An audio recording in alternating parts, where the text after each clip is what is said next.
Good morning dear student. हमने इससे पहले जो वीडियो थी उसमें हमने सूक्ष्म जीवों के औषधीय उपयोग के बारे में पढ़ा था और उसमें हमने प्रतिजैविक क्या होता है उसके बारे में भी जाना था। प्रतिजैविक की परिभाषा पढ़ी थी। अब हम पढ़ते हैं वैक्सीन के बारे में। वैक्सीन क्या होता है? वैक्सीन को हम टीका भी बोलते हैं। आपने देखा होगा कि आजकल जैसे ही कोई बच्चे का जन्म होता है, नवजात शिशु से लेकर 5 साल तक उसके टीके लगना प्रारंभ हो जाता है। बच्चे के जन्म के समय लगता है एक टीका, फिर उसके 1 मंथ बाद लगता है, फिर 2 मंथ बाद लगता है। ऐसे करते हुए 5 साल तक उसके टीके लगते हैं। ये टीके क्यों लगाए जाते हैं और किस बीमारी के लगाए जाते हैं? देखिए, ये टीके जो है बीमारी ना हो इसके लिए अतिरिक्त एडवांस में लगाए जाते हैं। ये टीके कोई विशेष बीमारी के लिए नहीं लगाए जाते कि बच्चे में वो बीमारी पहले से ही हो, इसलिए नहीं लगाए जाते। ये इसलिए लगाए जाते हैं कि ताकि भविष्य में बच्चे को ये बीमारियां नहीं हो। जिसमें आपका पोलियो का भी टीका होता है। आपने देखा होगा कई जगह पोलियो के कैंप लगते हैं, उसमें 2 बूंद जिंदगी की पोलियो की बूंद पिलाई जाती है जिससे बच्चे को पोलियो की बीमारी नहीं हो। एवं अन्य कई तरह की बीमारियों से बचने के लिए बच्चे के जन्म से लेकर 5 साल तक उसको टीके लगाए जाते हैं। ये टीके भारत सरकार द्वारा निःशुल्क भी लगाए जाते हैं एवं प्राइवेट हॉस्पिटलों में पैसों में भी लगाए जाते हैं। तो ये टीके जो है बीमारियों से बचने के लिए लगाए जाते हैं। आज हम टीकों के बारे में बात करते हैं। तो आपका पहला प्रश्न है कि टीके के अंदर प्रतिरक्षी किसे कहते हैं? तो सबसे पहले हम इसे जान लेते हैं कि प्रतिरक्षी क्या होता है। कोशिकाओं के द्वारा, आप जानते हो मनुष्य का जो शरीर है ये कोशिकाओं से बना हुआ है। जो सूक्ष्म जीव होते हैं वो कहीं तो एक कोश के होते हैं, कहीं बहुकोश के होते हैं। हमारा जो शरीर है ये बहुकोश के शरीर है। हमारे शरीर के अंदर बहुत सारी कोशिकाएं हैं। इन कोशिकाओं से मिलकर हमारे शरीर का निर्माण हो रखा है। तो कोशिकाओं के द्वारा रोग कारक, मतलब जो रोग को करने वाले हैं, रोग कारक सूक्ष्म जीव नष्ट करने के लिए उत्पन्न किए गए विशेष प्रकार के प्रोटीन को प्रतिरक्षी कहते हैं। कहने का मतलब ये है कि जो टीके बनाए जाते हैं ये सूक्ष्म जीवों की सहायता से ही बनाए जाते हैं और सूक्ष्म जीवों को मारने के लिए ही बनाए जाते हैं। अब ये समझने वाली बात यह है कि सूक्ष्म जीवों से बनाए जाते हैं, सूक्ष्म जीवों को ही मारने के लिए बनाए जाते हैं। ऐसा कैसे? भाई, हमारे पाठ का नाम है सूक्ष्म जीव, मित्र एवं शत्रु। तो कुछ जो सूक्ष्म जीव है वो मानव शरीर के लिए मित्र की तरह व्यवहार करते हैं, मित्रवत व्यवहार करते हैं। जो हमारे लिए लाभदायक होते हैं वो हमारे मित्र सूक्ष्म जीव हो जाते हैं। और कुछ सूक्ष्म जीव जो हमें क्षति पहुंचाते हैं, हमें बीमार करते हैं, वो हमारे हानिकारक यानी शत्रु जो सूक्ष्म जीव है वो शत्रु सूक्ष्म जीव होते हैं। तो मित्र सूक्ष्म जीवों से टीके तैयार किए जाते हैं शत्रु सूक्ष्म जीवों को मारने के लिए। तो कोशिकाओं के द्वारा निर्माण किया जाता है रोग कारक सूक्ष्म जीव नष्ट करने के लिए उत्पन्न किए गए विशेष प्रकार के प्रोटीन। ये सूक्ष्म जीव है जो हमारे मित्र है वो एक विशेष प्रकार का प्रोटीन का निर्माण करते हैं जिससे हानिकारक यानी शत्रु सूक्ष्म जीव है वो नष्ट हो जाते हैं। तो इसे क्या कहते हैं? प्रतिरक्षी कहते हैं। फिर बात करते हैं टीके के बारे में। टीका क्या होता है? एक ऐसा माध्यम जिसमें रोग कारक सूक्ष्म जीव मृत या निष्क्रिय अवस्था में होता है, जिन्हें शरीर के अंदर प्रविष्ट करवा दिया जाता है या फिर शरीर के अंदर छोड़ दिया जाता है, जो शरीर की रोग प्रतिरोधक क्षमता को बढ़ा देते हैं। टीका कहलाता है।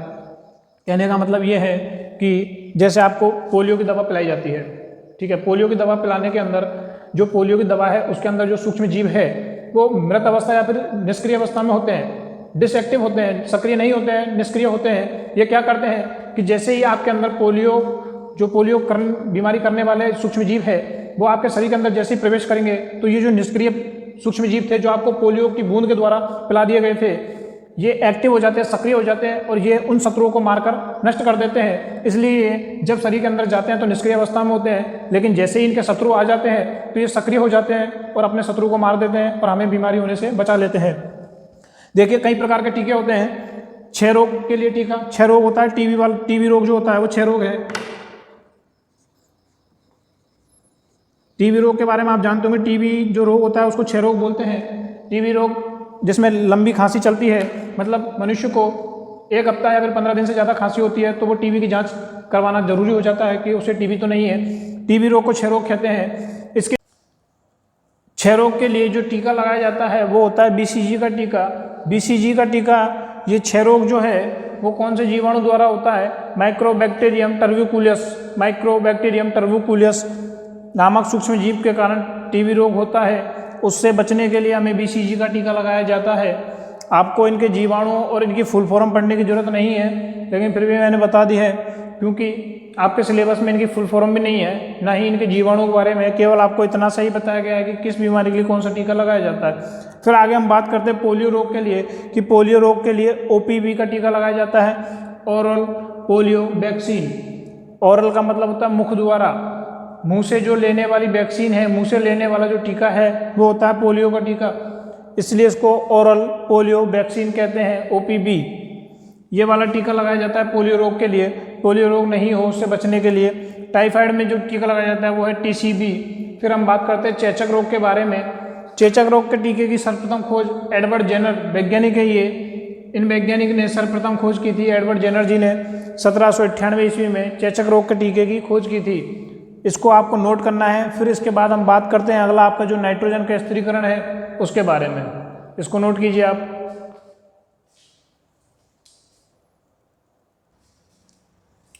फिर हम बात करते हैं मृदा की उर्वरता में वृद्धि। जब मैंने आपको स्टार्टिंग में पॉइंट्स लिखाए थे, जिसमें आपको मैंने 8-10 पॉइंट लिखाए थे, उन्हीं पॉइंट्स में अब वैक्सीन के बाद अगला बिंदु है मृदा की उर्वरता में वृद्धि। तो मृदा की उर्वरता में वृद्धि सूक्ष्मजीव किस प्रकार करते हैं, उसके लिए हमको नाइट्रोजन का स्थिरीकरण को समझना पड़ेगा। तो नाइट्रोजन का स्थिरीकरण क्या होता है?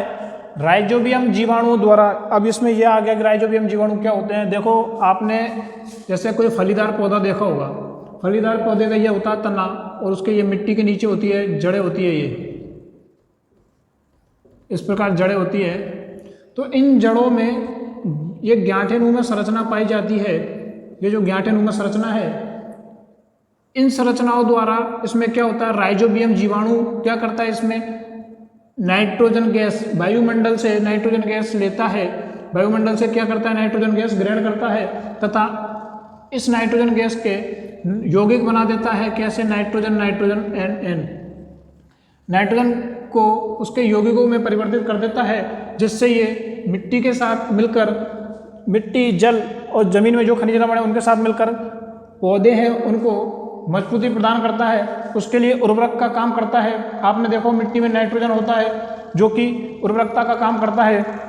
तो ये जो राइजोबियम जीवाणु है, ये वायुमंडल से नाइट्रोजन गैस लेता है और नाइट्रोजन को उसको यौगिकों में बदलकर जो पौधा है उसके लिए उर्वरकता प्रदान करता है।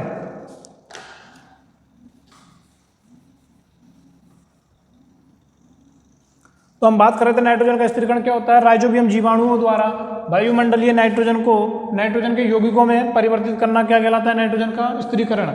नाइट्रोजन का स्थिरीकरण क्या होता है, राइजोबियम जीवाणु द्वारा वायुमंडलीय नाइट्रोजन को उसके यौगिकों में या फिर अवयवों में नाइट्रोजन के यौगिकों में परिवर्तित करना ही नाइट्रोजन का स्थिरीकरण कहलाता है। फिर इसके बाद अगला बिंदु है, इसके बाद का जो बिंदु है वो है पर्यावरण का शुद्धिकरण। पर्यावरण का शुद्धिकरण सूक्ष्मजीव कैसे करते हैं?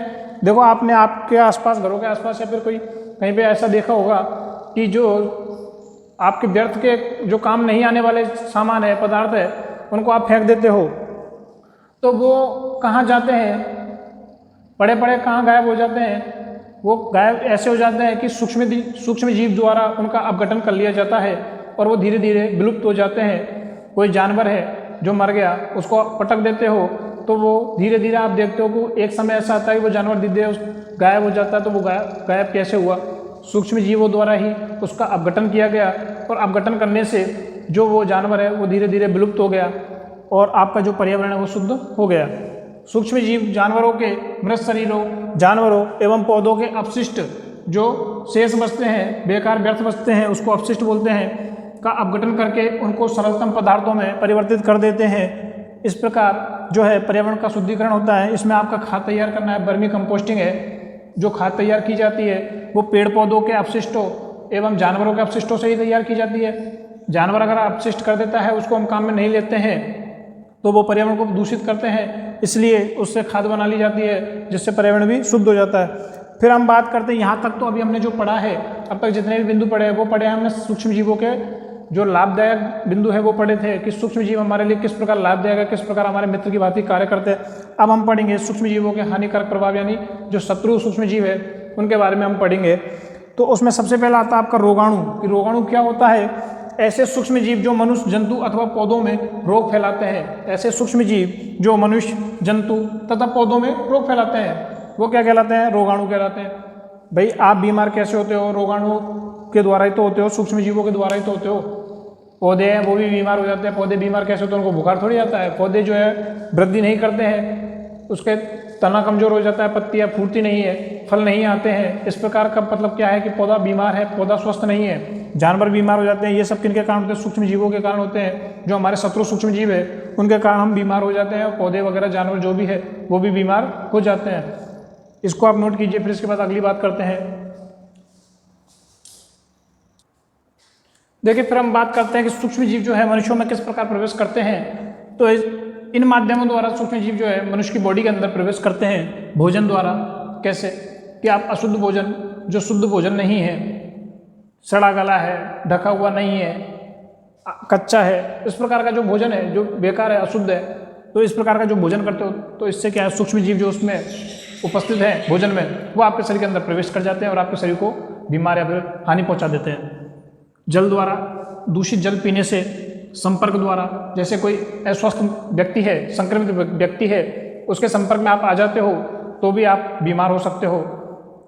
वायु द्वारा, वायु द्वारा कैसे, जैसे कोई अस्वस्थ मरीज है, जो अस्वस्थ व्यक्ति है वो खांस रहा है, छींक रहा है, तो खांसने से या छींकने से जो उसके मुख से निकले हुए जलवाष्प है, मुंह द्वारा निकले हुए जो जलवाष्प है वो वायुमंडल में फैल जाते हैं और आसपास अगर आप खड़े हो और वो जलवाष्प आपके मुंह पर आ जाते हैं, आपकी आंखों में आ जाते हैं, आपकी नाक में चले जाते हैं, श्वास लेते हैं तो वो जलवाष्प आपके अंदर चले जाते हैं तो आप भी अस्वस्थ हो जाते हो, बीमार हो जाते हो।